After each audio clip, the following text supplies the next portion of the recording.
Que alegria é saber o que Deus tem feito no nosso meio, e o Senhor quer fazer mais e mais essa noite. Você crê nisso? Você crê que Deus pode fazer mais e mais na sua vida? Quem acha que Deus já fez algo aí na sua vida? Levanta a mão. Deus já fez algo na sua vida? Meu irmão, eu quero profetizar que Ele tem mais e mais. Às vezes nós estamos assim, pensando: eu já conheço esse Deus, eu já sei. E nós entramos às vezes uma vida com Deus, que eu posso dizer até mecânica, sabe? Mecânica. Eu não sei se você é assim com você, mas por muitas vezes você acorda de manhã, né, vai no banheiro, escova os dentes, tal, tá lá no meio do café, aí você fala assim: nossa, já acordei. Você fez tantas coisas, você nem percebeu quantas coisas você já fez. Aí você fala: o dia já começou.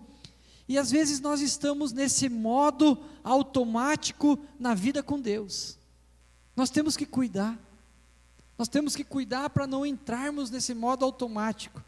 Tudo na presença de Deus nós já sabemos como é a oração, como é a leitura da palavra, como é o culto. O culto começa a tal hora, até tal hora é o louvor, depois é a palavra, depois vamos embora, até a semana que vem, e a nossa vida vira uma rotina. E meus irmãos, e aquele primeiro amor, aquele Deus que nós conhecemos um certo dia, que nos causava tanto amor, tanto entusiasmo, tanta alegria, parece que vai perdendo um pouco daquele fogo, vai perdendo um pouco daquela intensidade, e nós nos tornamos pessoas mecânicas, entramos no modo automático, e começamos a ficar pessoas frias. Olhe para a pessoa que está do seu lado e fale assim: Deus tem mais para você. Deus tem mais. O nosso Deus, meu irmão, não é, me corrijam, mas o nosso Deus, Ele não tem uma fórmula exata. O nosso Deus, Ele é grandioso, que nós não conseguimos calcular. Ele é poderoso, que nós não conseguimos imaginar. O nosso Deus, Ele é de tantas formas, que nós não conseguimos colocar Ele dentro de um esquema, de uma caixinha. Por isso, meus irmãos, que Ele todo dia, Ele tem algo a se renovar. Todo dia Ele tem algo novo para você. Todo dia. E Ele tem algo novo para você essa noite, amém? E Ele tem algo novo para você amanhã. E depois de amanhã, e o mês que vem, e o culto que vem, e assim é o nosso Deus. Por isso, meu irmão, que cada vez que eu conheço Ele, mais perto dEle eu quero ficar, mais para águas profundas eu quero ir, porque Ele é um Deus que não cessa. Nós não conseguimos, até aqui está bom, não dá. Por mais que você já tenha tentado, por mais que você já queira ter feito isso, meu irmão, quanto mais eu conheço Deus, mais eu vejo que eu preciso renunciar a coisas da minha vida. Quanto mais eu conheço esse Deus, mais eu vejo que eu não estou fazendo nada. Quanto mais eu oro, parece que mais eu tenho que orar. Quanto mais eu leio a Bíblia, mais coisas eu vou descobrindo. Essa é uma indignação que eu tenho no meu coração. Uma indignação. Todos os dias eu falo assim: Deus, parece que quanto mais eu conheço o Senhor, mais eu percebo que não sei nada do Senhor. Quando eu achei que o Senhor ia fazer de um jeito, o Senhor me surpreendeu e fez de uma maneira totalmente diferente do que eu imaginei. E o Senhor fez muito melhor. Porque o nosso Deus, é assim. O nosso Deus não é um Deus que faz menos. É um Deus que faz mais. Talvez você tenha pensado menos da sua vida. Menos do seu ministério. Talvez você está limitando o teu ministério. Talvez você está limitando a sua vida, olhando para você e dizendo assim: eu sou menos. Tá bom até aqui, eu já parei. Deixa para os mais novos. Meu irmão, o nosso Deus é o Deus do mais. Ele tem mais para você. Ele é como a luz da aurora que brilha mais e mais e mais e mais. Ele vai brilhar na sua vida. Ele vai brilhar. O problema é que às vezes nós queremos brilhar mais que Deus, né? Aí dá errado, aí dá menos. Mas quando você deixar Ele brilhar na sua vida, Ele vai levar transformação para a sua casa, para a sua vida, para o seu trabalho, para o seu ministério, para a sua célula, para a sua cidade. Deixa Ele fazer, porque Ele tem mais. Não ache que Ele já fez tudo o que poderia ter feito na sua vida. Ele quer fazer muito mais. Amém?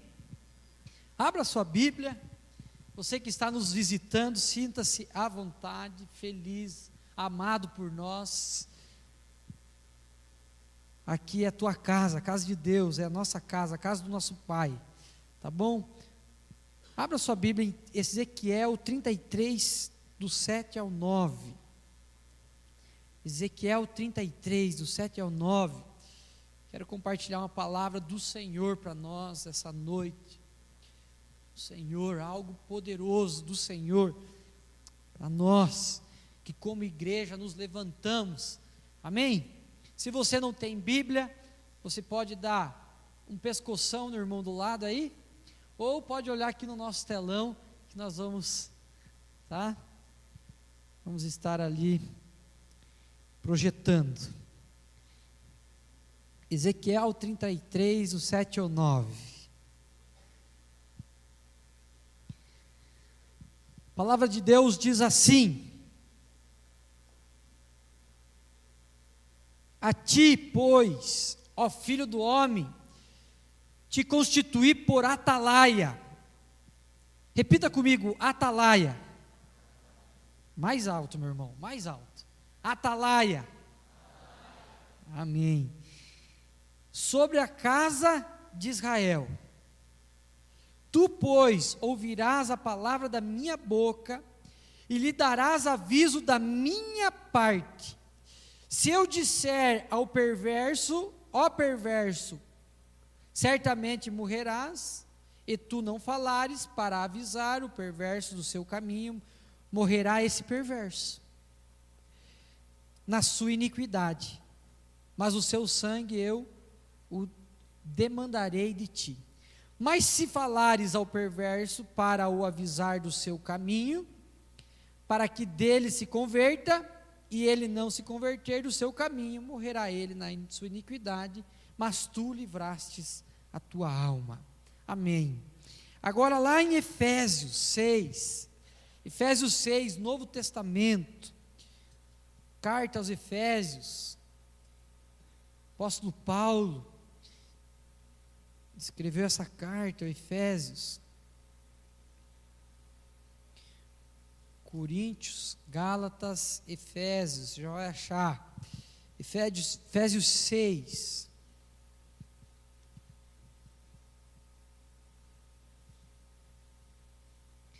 Efésios 6, 10, 18, acompanhe comigo. A palavra de Deus diz assim: quanto ao mais, sede fortalecidos no Senhor e na força do seu poder, revesti-vos de toda a armadura de Deus, para poderdes ficar firmes contra as ciladas do diabo, porque a nossa luta não é contra sangue ou carne, e sim contra os principados e potestades, contra os dominadores desse mundo tenebroso, contra as forças espirituais do mal nas regiões celestes. Portanto, tomai toda a armadura de Deus, para que possais resistir no dia mau, e depois de terdes vencido tudo, permanecer inabaláveis. Estai, pois, firmes, cingindo-vos com a verdade e vestindo-vos da couraça da justiça. Calçai os pés com a preparação do evangelho da paz. embraçando sempre o escudo da fé, com o qual podereis apagar todos os dardos inflamados do maligno. Tomai também o capacete da salvação e a espada do Espírito, que é a palavra de Deus, com toda oração e súplica. Preste muita atenção nesse final. Orando em todo tempo, no Espírito, e para isto vigiando com toda perseverança e súplica por todos os santos. Tomai também o capacete da salvação e a espada do Espírito, que é a palavra de Deus, com toda oração e súplica, orando em todo o tempo, no Espírito, e para isto vigiando com toda perseverança e súplica por todos os santos. Amém? Até aqui. Meu irmão, eu estava falando um pouco sobre indignação que está no nosso coração. Eu não sei se você consegue entender da maneira que eu entendo essa palavra, mas meu irmão, a indignação, ela causa algo em nós. Ela causa algo em nós. Eu sempre falo que o nosso ministério, a nossa indignação é o nosso ministério. Se a sua indignação é com os drogados, esse é o seu ministério, vá cuidar dos drogados. Se a tua indignação é com as prostitutas, meu irmão, vai cuidar das prostitutas. Se a sua indignação é com o governo, porque agora estão roubando muito o nosso país, meu irmão, vá fazer algo, porque a tua indignação é o teu ministério. Talvez lá na sua casa, você anda indignado sobre algo. Meu irmão, deixa eu te falar alguma coisa. Deus te colocou num lugar para que você possa ser essa referência. E se isso tem te indignado, tome posturas para combater isso aí. O que eu mais vejo hoje em dia, até em alguns cristãos, igrejas por aí, é aceitando de tudo. Não se indignam mais com algumas coisas. Aqui em Pato Branco não é tanto, mas esses tempos eu fui numa cidade, Rio de Janeiro, meu irmão, eu voltei de lá aflito, indignado, como é perigoso andar naquele lugar, como é perigoso, você todo o tempo você está preocupado, você parece que você não tem paz, e houve uma indignação, meu Deus, como essas pessoas vivem aqui, como que eles conseguem, como que conseguem? Meu irmão, se você tem se indignado sobre alguma coisa, você precisa entender que a sua indignação é o teu ministério. Tome postura, vá à frente. É com crianças, as crianças não podem se perder. Meu irmão, vai ajudar as crianças, vai pregar a palavra de Deus para elas. Mas os jovens estão se perdendo nas faculdades. Mas então, meu irmão, o que você tem feito sobre isso? Porque, meu irmão, a indignação tem que causar algo em nós. Mas não é só indignação, é uma ação. É uma ação. A indignação tem que nos levar a fazer algo. Eu não posso ficar parado. Meu irmão, eu posso dizer também que tem que existir indignação na sua vida. Existem 3 coisas que eu me indigno muito. Uma delas é o mundo, lá fora. Eu me indigno. Eu vejo tanta barbárie, tantas coisas faladas lá no mundo, tantas coisas acontecendo, essas noites, as noitadas aí que eu vejo aí por aí, os jovens se perdendo, as famílias se destruindo, eu tenho visto, eu tenho observado, isso causa uma indignação em mim, eu penso, não pode continuar da mesma maneira, não pode, porque essas pessoas, elas, por mesmo sem entender, elas estão indo por um caminho de morte, e o que resta para essas pessoas é a morte. O mundo aí fora, meu irmão, parece ser tudo bonitinho, mas o caminho em que leva é a morte. Talvez você não perceba, mas Deus está matando os seus sonhos. Deus não, Satanás, matando os seus sonhos. Satanás está matando a tua vontade de viver. Talvez você ainda não entendeu por quê. Por que que você não se dá bem em qualquer lugar? Por que que você não tem vontade de levantar de manhã? É porque o mundo nos leva para um caminho de morte. Eu vejo pessoas acabando com sua saúde, se drogando, se prostituindo.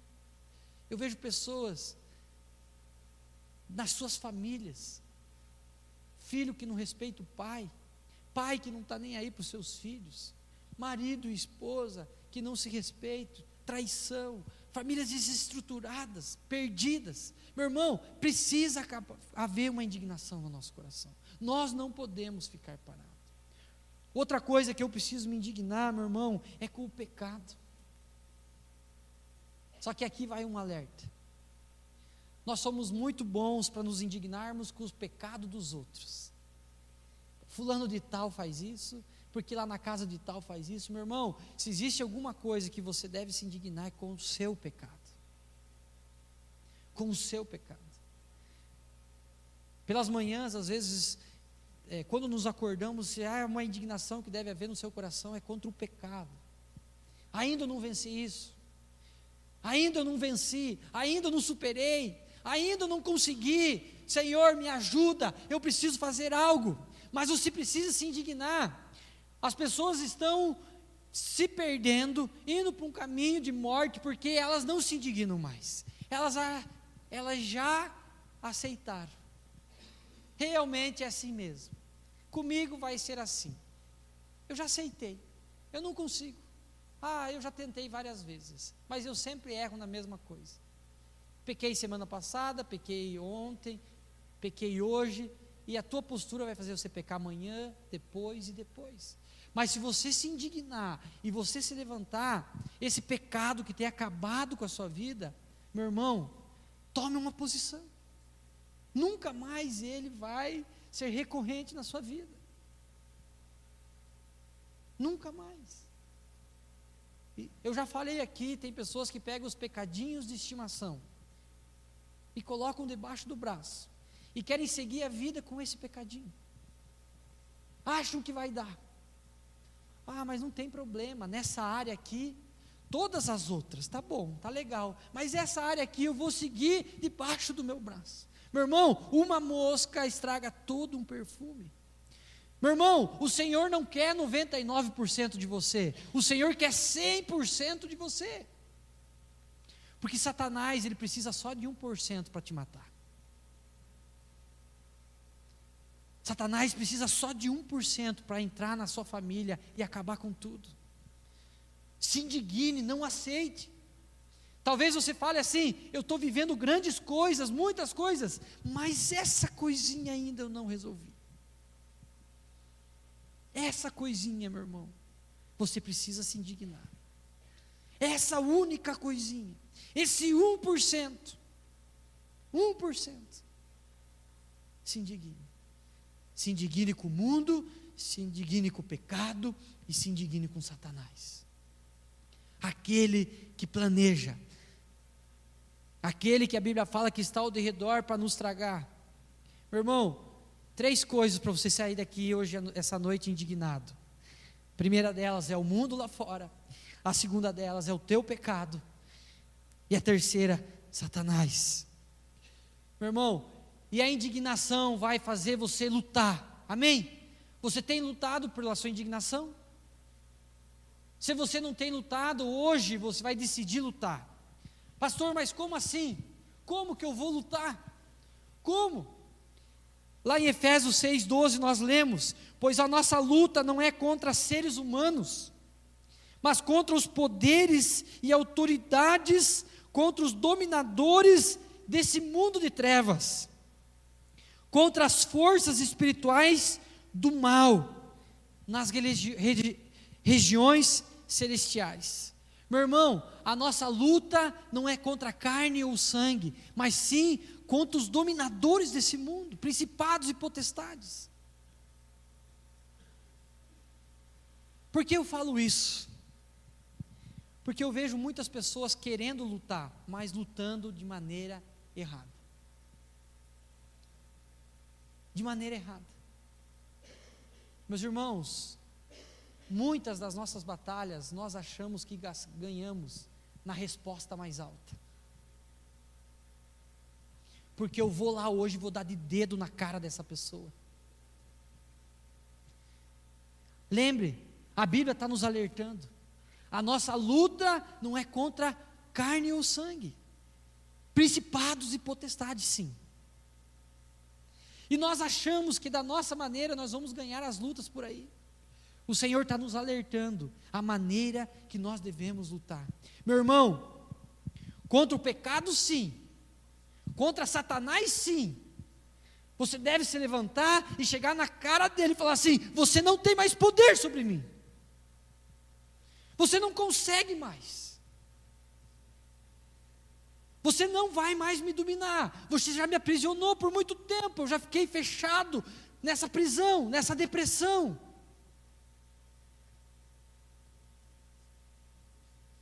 Três coisas. Estou falando de duas. As três é mundo, pecado, Satanás. Pecado e Satanás, sim. Você vai se levantar com a autoridade do sangue de Jesus que está sobre você. Ele sim, o Senhor Jesus te deu autoridade para você chegar na frente do Satanás, do Janho, do Garfudo, né? Não sei como você chama, mas chegar na frente dele e falar assim: você não tem mais poder sobre a minha vida. O pecado, meu irmão, a sua carne. O pecado é sua carne, as suas vontades. As suas vontades, você deve chegar e falar assim: você não me domina mais. O problema é que nós estamos lutando da maneira errada. Da maneira errada. Nós ficamos com medo de Satanás. Nós ficamos com medo da nossa carne. E aí então, lá no mundo nós queremos ser os tal. Lá no mundo nós queremos... Meu irmão, se existe um lugar que você deve lutar, é contra Satanás e contra o pecado. Agora, lá no mundo, meu irmão, lá no mundo, lá fora, é a terceira coisa, e nós devemos lutar de maneira muito diferente.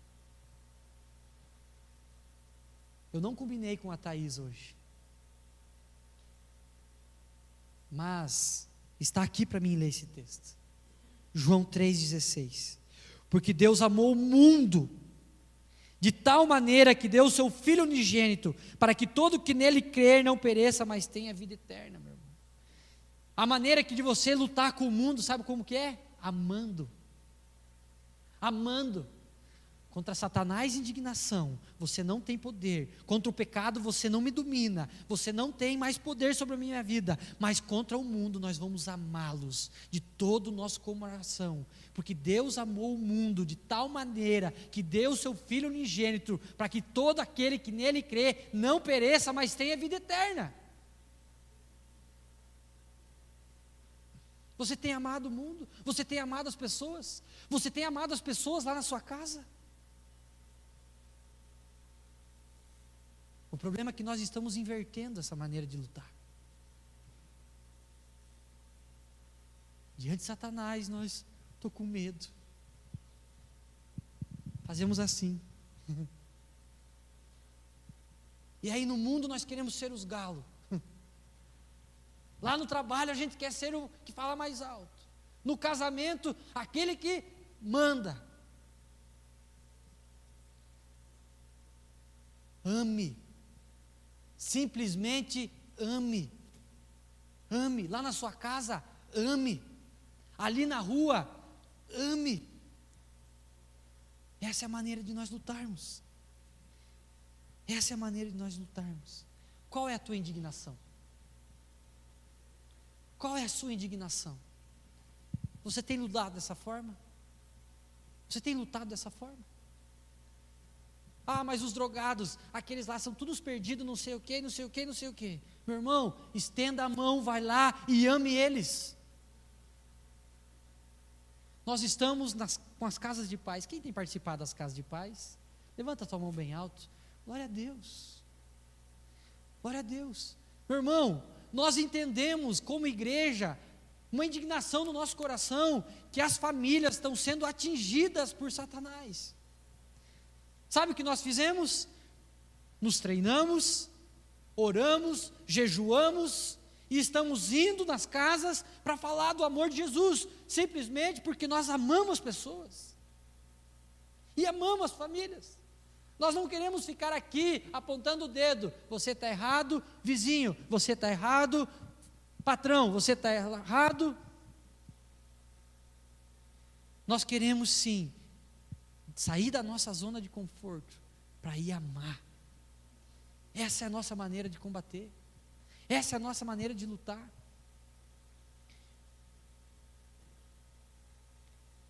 Meu irmão, você sabe o que é um atalaia? Você sabe o que é um atalaia? Um atalaia, meu irmão, é um vigia, é uma sentinela. O atalaia é aquele que espera, é aquele que está sobre aviso, à espreita. Meus irmãos, nas cidades fortificadas, no tempo do Antigo Testamento, as cidades eram rodeadas por muros, fortificadas. Então, nos cantos desses muros, ou em alguns lugares estratégicos, ou em cima de um monte, eles levantavam torres, e lá ficava um atalaia. E esse atalaia, ele tinha o dever de avisar, quando um exército inimigo estava próximo, chegando, quando o inimigo estava próximo, o atalaia ficava lá em cima. E aí então, quando alguém se aproximava, eles avisavam: está vindo um exército inimigo, pessoas querem nos saquear, pessoas querem entrar aqui. E então o exército dessa cidade, desse povo, desse país, dessa nação, então tinha tempo de se organizar para que não fossem saqueados, mas que então derrotassem. Amém? Vocês estão entendendo o papel da atalaia? Muito importante, muito importante. Algumas passagens bíblicas contam que então um exército vinha, e então alguém ia até esse exército, o atalaia mandava alguém: vocês estão aqui para brigar, para lutar ou por paz? Eu não queria ser essa pessoa. Você queria ser essa pessoa que vai até lá? Mas era assim que funcionava. O atalaia avisava, o atalaia ficava num lugar alto, o atalaia ele enxergava longe, o atalaia enxerga o que os outros não vê. Esse vigia então, meu irmão, lá em Ezequiel 3,17 fala assim: filho do homem, eu te dei por atalaia sobre a casa de Israel, da minha boca ouvirás a palavra, e os avisarás da minha parte. Meu irmão, o profeta tinha essa função de atalaia, porque o profeta, meu irmão, recebia do Senhor avisos. O profeta era alguém que estava online com Deus, sabe assim? O profeta era alguém que estava em sintonia com Deus, estava com o radinho ligado, sabe? Que estava ali com Deus. Então o Senhor avisava o profeta, e às vezes um povo inteiro tinha um profeta, e esse profeta então avisava: gente, ou nós tomamos essa postura, ou senão vai vir algo ruim sobre nós, o castigo será imenso. Ou nós abandonamos esse pecado, paramos com isso, porque senão vai acontecer algo horrível. O profeta tinha esse poder, tinha essa função. O Senhor tinha ele como um atalaia no meio do povo. Olhe para a pessoa do seu lado aí. Você é um atalaia. Lá na sua casa, lá no seu trabalho, lá na sua rua. Meu irmão, você não está aqui por estar. O Senhor quer falar algo para você essa noite, para que você possa levar para alguém um aviso dos céus. Você crê nisso? Senhor, mas eu? Sim, você. O Senhor está te chamando para você ser um atalaia na sua casa, para você andar online com Ele, com o radinho ligado, e que Ele possa te falar coisas, para que previne do que o mal chegue na sua casa. Meu irmão, o atalaia enxerga longe, o atalaia enxerga o que os outros não veem. Vocês lembram que foram mandados alguns espias para a terra? Alguns voltaram e falaram assim: vamos morrer. Mas teve outros que falavam assim: eu estou enxergando algo que ninguém viu.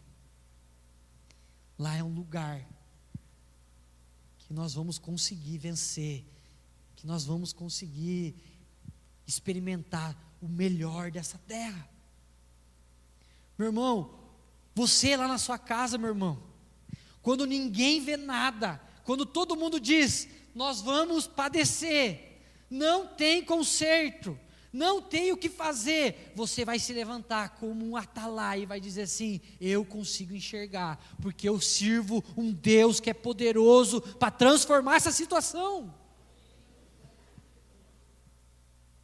Deus está te colocando como atalaia, Deus está te chamando.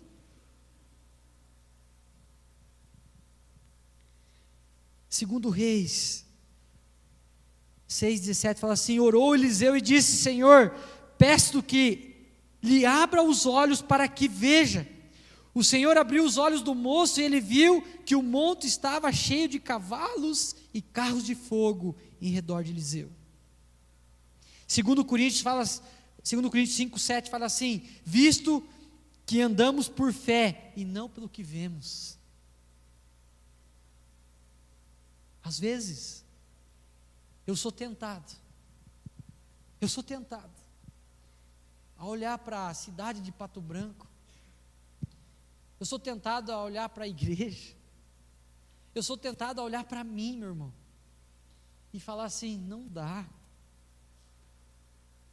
eu sou tudo estranho, não tem tipo, não tem como ser pastor, não dá, lá em casa não dá, não tem como nós constituir uma família, essa cidade está perdida, a juventude não dá. Às vezes eu sou tentado nisso, mas eu não me guio por vistas, eu me guio por fé, no Senhor Jesus, meu irmão. E o que ninguém vê, eu consigo enxergar, porque eu tenho me posicionado como atalaia. Vire essa chave na sua vida. Vire essa chave, você está olhando para você e dizendo: não dá, não consigo. Meu irmão, comece a enxergar as carruagens de fogo, os cavalos, os carros, porque o Senhor está com você. E aí nós não enxergamos.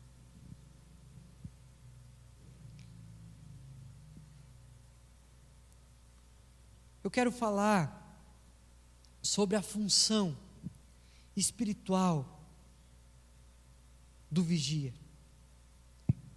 do atalaia. Meu irmão, o atalaia, nós como atalaias, tá bom? Nós como atalaias, nós temos uma unção sobre nós e um dever sobre nós, de avisarmos o perverso do mau caminho. Eu estou falando avisar, eu não estou falando ir lá e encher o saco da pessoa, mas é avisar. Meu irmão, você está indo para um caminho que não é legal, olhe para mim,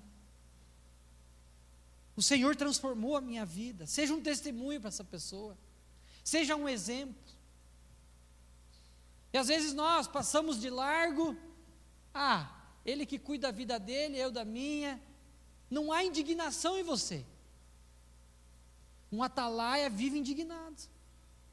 Olha, não logre mais, não minta mais, mude a maneira de falar.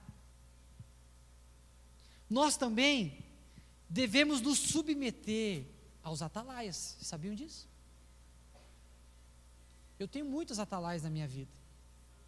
Muitas pessoas que falam, me dão conselhos, dizem: William, vai por aqui, vai por esse lado, não deu certo uma vez, agora faz diferente. William, persevere, continue. Mas às vezes nós não queremos escutar os atalaias na nossa vida. Um líder de célula, a pessoa que anda com você, um pai, uma mãe, um marido, a esposa. Nós não queremos às vezes. Nós não queremos. Nós fechamos os ouvidos. Quem é essa pessoa para falar o que eu tenho que fazer? Eu dou graças a Deus pelos atalaias na minha vida, pelas pessoas que lutaram por mim, que me deram conselhos. Seja grato também. Essas pessoas simplesmente te amam. Só isso. Simplesmente te amam. Outra função da atalaia é avisar o justo quando desviar. Nós, como igreja, meu irmão, temos essa função também, como atalaia. Olha só, você conhece Jesus, você sabe o caminho, cuidado, você sabe que esse caminho vai dar errado. Eu não estou falando aqui para nós ficar cuidando na vida do outro, não. Eu estou falando aqui, meu irmão, é um momento que às vezes nós enxergamos coisas que quem está ali embaixo não enxerga. Mas o atalaia está em lugares mais altos. O atalaia está enxergando lá na frente. O atalaia sabe o que essa pessoa pode passar. E o atalaia avisa antes de ocorrer. Porque às vezes nós estamos lá com leite derramado, daí você fala assim: pois é, viu? Eu queria te falar, mas daí sabe como é que é.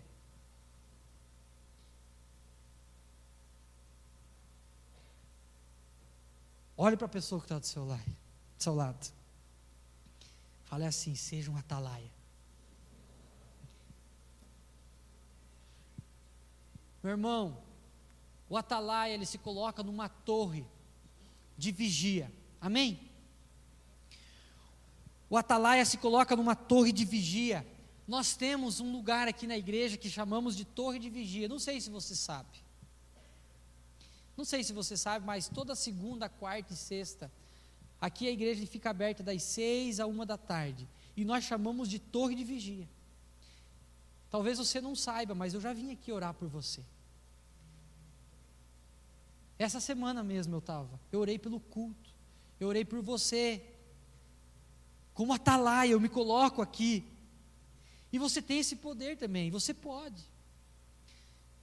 Não só aqui na igreja, mas lá na sua casa, que o seu quarto seja uma torre de vigia,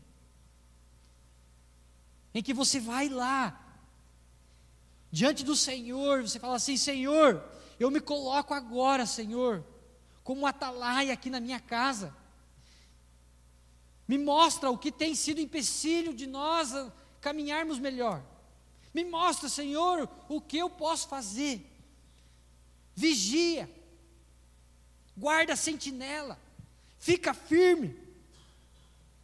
Meu irmão, existem vários tipos de oração, mas existe uma oração que eu amo, que se chama oração intercessória. Eu oro por mim, mas eu oro pela minha esposa, eu oro pela minha família, meu pai, meus irmãos, eu oro pelos meus discípulos, eu oro pela minha célula, eu oro pela igreja. Oração intercessória, eu intercedo por vocês. Às vezes eu estou na rua, às vezes estou na minha casa, e o Senhor me lembra alguma pessoa, e eu já tenho isso na minha mente, eu falo assim: Senhor, eu preciso orar por ele. Eu não sei nem onde essa pessoa está. Interceder.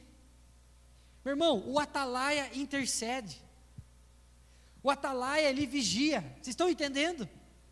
Ele está ali preparado. Porque a oração, meu irmão, move pessoas. Às vezes nós queremos que as pessoas peguem no tranco, empurrando, vai, e vai, e vai, mas não paramos para orar por elas. Quando nós começamos a vir para Pato Branco, essa era uma das minhas crises. O Senhor me ensinou. Porque aonde eu morava, eu também cuidava de pessoas. Mas quando eu queria falar com elas e eu percebia que algo estava acontecendo de errado, aquela pessoa, eu acho que vai. Eu ia na casa dela, batia a palma e falava assim: cara, vamos sair comigo. O que está acontecendo? É um problema no seu casamento? É um problema financeiro? O que está acontecendo? Eu vi que você está triste. E eu queria fazer tudo no meu braço.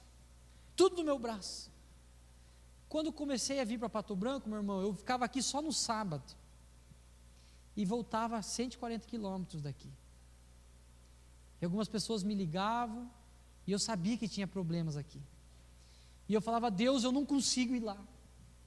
Eu não sei como que eu vou fazer. Mas o Espírito Santo me ensinou a dobrar o joelho e fazer uma oração intercessória.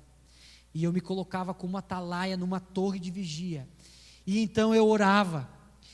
Meu irmão, por diversas vezes eu tive que fazer isso. Não foi uma nem duas, eu não sei quantas vezes.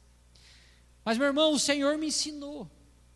E às vezes você está aí, na força do teu braço. Você está aí com as pessoas da sua célula querendo fazer no teu braço. Você está aí na tua casa querendo fazer no teu braço. Mas se coloque de pé na torre de vigia. Seja um atalaia. Se coloque em oração. A Bíblia fala que Paulo sentiu dores de parto. Você sabe o que é isso?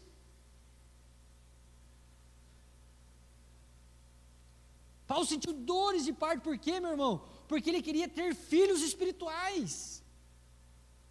Senhor, eu quero ganhar vidas para o Senhor. Senhor, eu quero que o teu povo te conheça. Senhor, em nome de Jesus, todos vão se converter na minha família. Senhor, eu creio que a minha geração será transformada. Chegou a sentir dores de parto. Oração intercessória. Vocês conseguem entender a intensidade disso? Como tem sido a tua oração?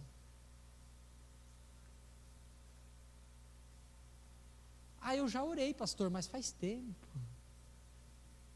Pois é, essa situação aqui não resolveu, mas faz um mês atrás eu acho que eu orei por isso.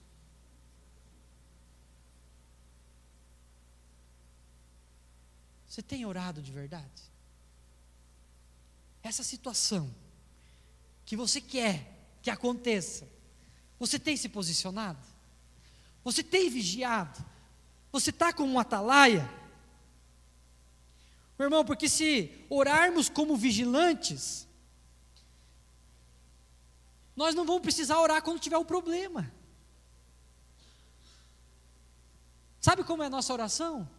Nós oramos só por problema, só por necessidade. Acabou o dinheiro. Agora essa enfermidade. Agora meu marido. Agora minha esposa. Agora meu filho. Mas você não orou antes. Senhor, cuida das nossas finanças. Senhor, cuida do meu emprego. Senhor, cuida do meu marido. Senhor, cuida dos meus filhos.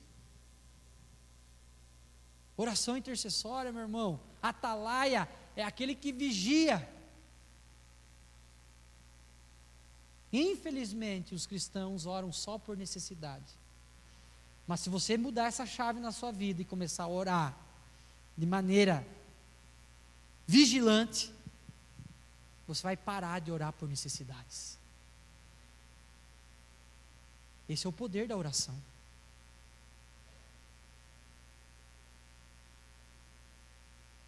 Em Lucas 18, do 1 ao 8, fala de uma mulher. Depois pode ler em casa. E que todos os dias ela ia diante de um juiz e falava: juiz, julga a minha causa. E esse juiz não dava ouvidos para ela. No outro dia, juiz, julga a minha causa. E esse juiz não dava ouvido para ela. Eu não sei, a Bíblia não fala quanto tempo durou esse juiz julga a minha causa. Mas, meu irmão, a Bíblia fala que um dia esse juiz falou assim: eu não aguento mais, eu vou ter que julgar a causa dessa mulher. Eu penso que chegou um dia em que essa mulher chegou, o juiz julga a minha causa, e aquilo doeu lá na alma daquele juiz. Meu Deus do céu, essa mulher aí de novo.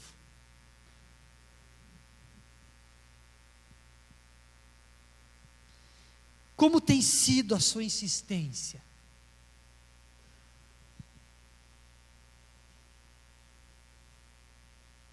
Essa mulher, meu irmão, ela foi diante de um juiz, na frente de todos. Talvez passou vergonha, mas ela tinha uma causa. E ela falou: Senhor, juiz, julga a minha causa. Seja perseverante na oração. Alguns dias atrás eu conversei com alguns líderes, eu nem sei se eu falei aqui no culto, eu falo, às vezes eu repito algumas coisas, vocês já perceberam isso.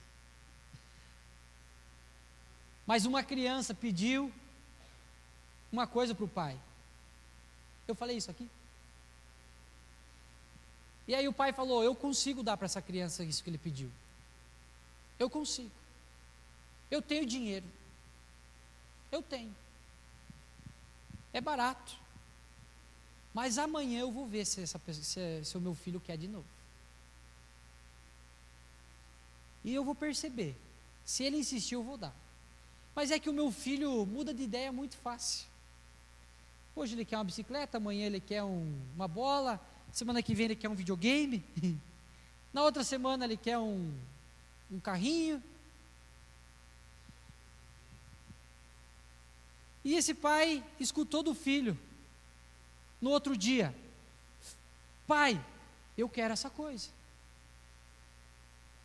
Daí o pai falou: então tira notas boas, final do ano eu vou te dar essa coisa. E o pai começou a perceber que o filho começou a estudar mais, começou a tirar notas boas. Final do ano esse filho ganhou. E o filho insistiu muito. Mas meu irmão, com Deus, às vezes na nossa oração, sabe como é que tem sido? Senhor, eu quero isso. No outro dia, você já parou de orar. Você já parou de pedir. Você não está mais vigilante, você não é mais atalaia. Você não está mais ali. E aí o Senhor falou: eu acho que ele esqueceu. E aí no outro dia você pede outra coisa, e outra coisa, e outra coisa. Como tem sido a tua oração? Eu estou falando disso que você precisa, e que você desistiu, e que você não está fazendo como aquela mulher diante do juiz. Senhor juiz, julga a minha causa. Seja perseverante. Em Êxodo 17, meu irmão, fala que quando Moisés levantava a mão, o povo ganhava a guerra. Mas quando ele baixava a mão, o povo perdia a guerra. Chegou um momento que eles tiveram que segurar as mãos de Moisés levantadas. Eu não sei como que fizeram, mas seguraram, fizeram, sei lá, mas porque Moisés estava cansado. Mas meu irmão, não pare, se mantenha de pé, com as mãos levantadas, vigilante sobre a torre de vigia, como um atalaia. Continue perseverante. Senhor, julga a minha causa.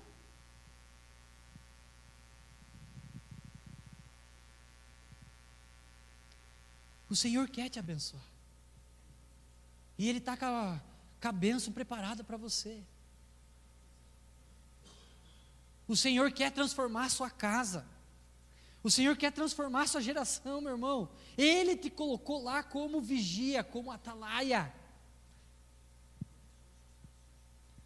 Seja vigilante, porque Satanás, o vosso adversário, está ao redor, esperando um momento para tragar.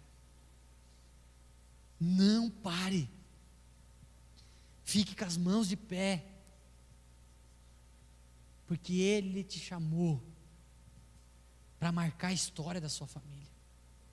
Ele te chamou para marcar a história da sua cidade. Ele te chamou, Ele te chamou. Ele te chamou como atalaia. Como atalaia. Essa unção está nesse lugar, meu irmão. Talvez você está achando impossível, mas tem uma unção nesse lugar. E Ele quer derramar sobre a sua vida. Tem uma indignação no teu coração? Porque Deus amou o mundo de tal maneira, que deu o seu Filho unigênito, para que todo que nele crê, não pereça, mas tenha vida eterna. Ame, não pare de amar. Por muitas vezes você pensou em fazer bobeiras, talvez você já tenha feito, mas eu quero dizer para você, continue amando as pessoas, continue amando. Essa era a minha indignação, minha pergunta sempre. Como assim, Deus? Existem momentos na Bíblia que o Senhor fala que o mundo é perigoso, mas existe momento em que o Senhor fala porque ame o mundo, porque Deus amou o mundo. Ame o mundo, ame eles lá fora. Essa é a maneira de você lutar, não as coisas do mundo, não o pecado que está no mundo, não Satanás que muda esse mundo. Ame as pessoas. A nossa luta não é contra a carne ou sangue, mas principados e potestades. Contra Satanás você vai se levantar, contra o pecado você vai dizer, você não me domina mais, mas lá fora você vai amar, em nome de Jesus.